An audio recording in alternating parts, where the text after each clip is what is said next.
حدیث نمبر 5459۔ حضرت عبداللہ بن مسعود رضی اللہ عنہ نے نبی اکرم صلی اللہ علیہ وسلم کی اس حدیث کو اس طرح ذکر کیا ہے۔ حضرت جابر بن عبداللہ رضی اللہ عنہ سے مروی ہے، فرماتے ہیں نبی اکرم صلی اللہ علیہ وسلم نے عورتوں کو اپنے بالوں کو پیوند کاری سے منع فرمایا۔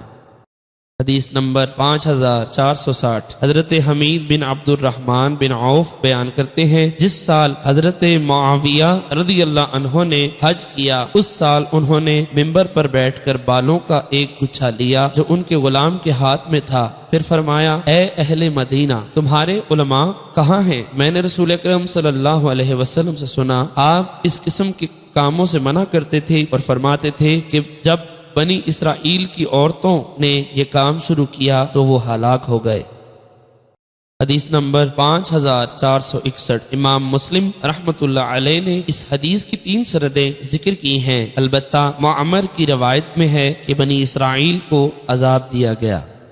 حدیث نمبر 5462۔ حضرت سعید بن مسیب فرماتے ہیں کہ حضرت معاویہ رضی اللہ عنہ نے مدینہ طیبہ آ کر ہمیں خطبہ دیا اور بالوں کا ایک گچھا نکال کر فرمایا، مجھے یہ گمان بھی نہ تھا کہ یہودیوں کے علاوہ کوئی اس قسم کے چٹلے بناتا ہوگا۔ رسول اکرم صلی اللہ علیہ وسلم کو یہ بات پہنچی تو آپ نے اس کو جھوٹی زیبائش قرار دیا۔